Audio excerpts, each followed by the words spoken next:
I'm Karin. I've been doing community work for, I don't know, a long time. I worked in rap music before I worked in community. I worked for like Eminem and 50 Cent and all these big famous rappers, and it was really fun. And I actually learned a lot from that. Believe it or not, communities and Eminem have a lot in common, and music in general. Like, you know, this kind of loyalty and brand on people like love this person. So that's another presentation for another day. So today I'm going to talk about why engagement sucks. And I actually don't mean that. That's like kind of a high level description of it. Engagement obviously is an important metric to some degree. But the point is that you have to know what your goals are, and engagement really doesn't tell the full story. And whenever you're building a program, you want to consider what is your ultimate goal and like where the gaps are along that process.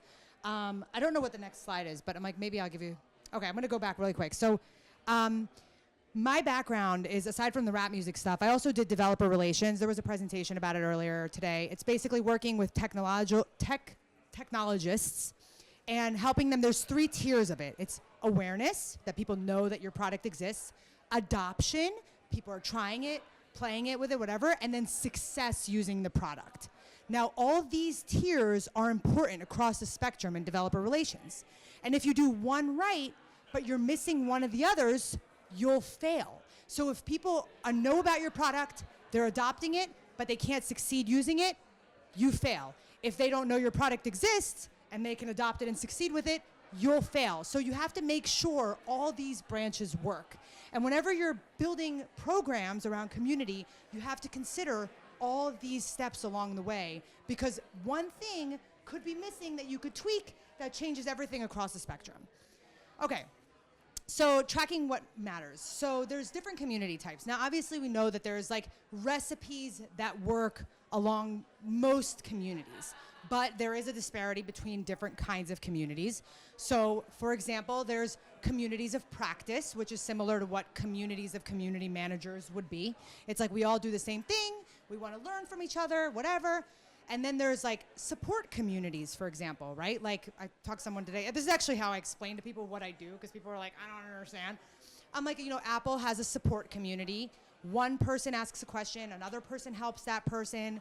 You know, so like most of the people posting in these support forums have a problem. And if your documentation is good and your product is working well, ideally your engagement goes down, right? Not up. Higher engagement means more people having problems. There's more complexity levels to it, but that's kind of what I mean about, like, you know, if you have a support community and people are posting their issues, the engagement metric is just going to tell you you have more problems, not that the community's working and it's healthy and beautiful. Okay.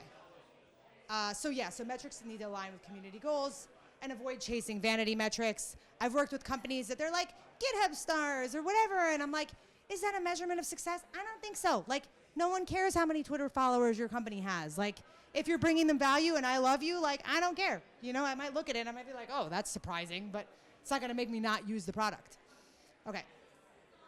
Why community type matters. So I kind of just talked a little bit about like support communities and communities of practice, and then product and advocacy communities. Sometimes a lot of these are like emotional. You know, I've shared with companies in the past, I'm like, my job is to make sure, like, do people love you though? Like, do they really love you? And like those things can be really hard to measure.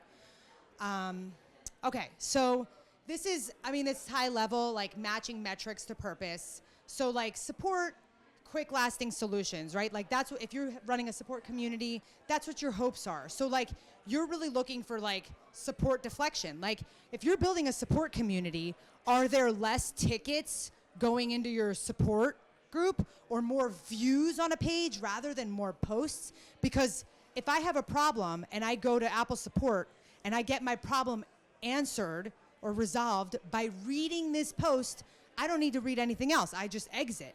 And that's a success, right? So like if I go on and I post another question, that's actually not a success. So if I view something, maybe I found it, maybe I didn't, and then I post, that's a fail. So that engagement rate could actually be misleading.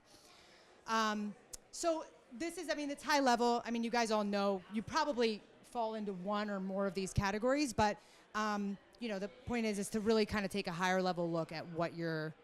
Do I have a timestamp where I know like how much time I have left? Because I'm like, I have no clue. Like, I'm talking for 12 minutes. I have no idea. Okay. So is anybody here familiar with like a cohort analysis? Okay. I see like one nod in there. So basically the overarching concept of a cohort analysis is you're finding patterns or trends in your community. So you might have, I can give you an example, like, so we have Better Mode here. We just launched our Better Mode forum like 2 weeks ago, so it's like pretty exciting. So I might see a pattern in my users' behavior. I see people who don't post at all, right? They just join the community. There's people who don't join the community at all. That's a cohort. The people who join the community don't post anything. That's a cohort. People who join the community don't come back. That's another cohort. And then people who post something, what I've noticed, and I was thinking about this as I was building this presentation, the people who are posting an introduction are more likely to post their stories and respond to things and whatever. So the engagement level is higher if we could just break that one ice thing. So like if I can focus all my energy on getting them to do that one thing, it can help streamline the process. Now, if I'm just focused on engagement numbers, I might not see that there's something that I'm missing there in that pattern of behavior. So if you do cohort analysis, it allows you to kind of see where your gaps are in the behavior and be able to address that specific thing. So yeah, you can, honestly, like you could probably go into ChatGPT and be like, here's my community, write me a cohort analysis thing, and they'll figure it all out for you. I love ChatGPT. I'm sure everybody does. I'm like, I don't have to tell everybody. Okay, so this is like how to run a cohort analysis. So again, it's like you're defining, you really want to create the cohorts first. I think that's kind of out of order. But you want to first create your cohorts, or define your question, I don't know, whatever. But, and then sometimes the questions actually come later. But you're basically looking at the patterns of data. So what we've been doing is we're pulling out data from Better Mode, and like sometimes it requires a little bit more of a manual observation because a lot of these things, like, they're sometimes not super intuitive. But if you're breaking people up into groups, it's sometimes easier to discover those patterns. So these are some examples of some sample insights for like support communities, practice communities, advocacy communities. Is there like a show of hands of how many people have support communities here? Okay, and then what about practice communities, communities of practice? Okay, and what about advocacy? Is there anybody that has multiple? Okay. Early resolution. So like some of the support community stuff, like it could be like the ticket deflection, or if people, so the drop, this is a drop in engagement, right? Is there in repeat inquiries? Like this could actually mean a lot of things. It can mean that your documentation is better. It means that they might be able to find the resources better. But if you're tracking how these people are navigating through your support forum, you might be able to make those discoveries of what's actually working for them. Practice communities, this is like kind of something I was talking about, like where we discovered that like if somebody posts one thing, the chances are is that we're getting a lot more engagement out of them. Well, I actually have this like whole programmatic approach that I'm planning to stick all our active community members into that's like turns into advocacy programming. But so really, if I can get people to just introduce themselves, that whole funnel will be more successful. And then advocacy stuff, this can be like the advocacy community stuff. I did a lot of advocacy community work when I was doing developer relations, and it is really tough to measure. I've actually been collecting like quotes. One thing I'll say too is like metrics and measuring community. It's always been an issue for us, like in community, because it's a lot of like emotional things and like intangible things. I remember like someone came up to me at a conference once at like a company I was working at, and I was working at this company called Neo4j, and they said Neo4j is a buzzword, and I was like, that's the best compliment that you could have ever said to me, because that means that it's like a hype thing. They hear about it all the time and they have no idea what it is. I'm like, that's amazing. But like with advocacy work, like, that's kind of stuff that like does matter. But like, how do you translate that to your board members and your executive team? So this is just a tip. It's not on here, but I did hear this. I was at a developer relations conference, and they were talking about how DevRel has the same issue with like measuring success as community does. And the group of VCs were saying what they want to see. And they're like, don't just focus on numbers, tell stories too. So use numbers and storytelling to show the value of your community.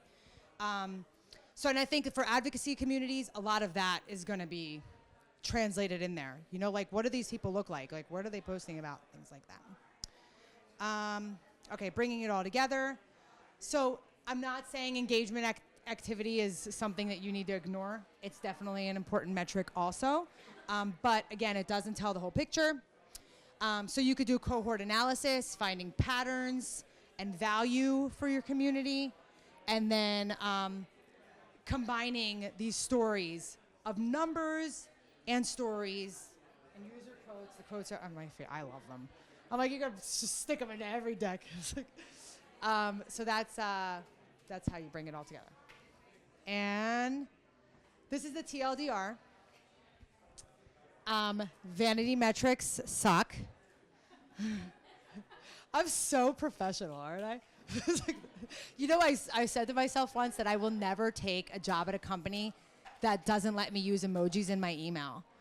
I was like, yeah, you too. I was like, I swear, like, I remember when I got the job at Neo4j, they were like, oh, we're going to send you an offer, whatever. And I responded back with like a bunch of exclamation points and like smiley faces. And they didn't respond for like 3 days. And I was like, oh no. I was so upset. And then it wasn't a big deal. Like, I did get told I used too many exclamation points, but you know. So you have to think about your metrics that are based on your ultimate goal and like this cohort analysis. Like, honestly, like even if you're taking this analysis and showing those trends and how they're working within the pattern, that's also something you can use as metrics. It does also give you the ability to actually make real impactful changes inside of these patterns. And then which cohorts lead to which value, figuring out where the gaps are there, I don't know why people are not introducing themselves, honestly. If any of you guys want to look at my community and give me some feedback, I don't know. There's a gap there. I have to figure it out. I mean, I know I work in cybersecurity, so it could be that they're just like, we don't want anyone knowing who we are, but like, they already have anonymous usernames, which are like really fun. We have like talented guinea pig and stuff like that. And then you're mixing data and quantitative and qualitative data to show the real impact story. And then you find the hole, and then you do something about it. And that's it. That's the presentation.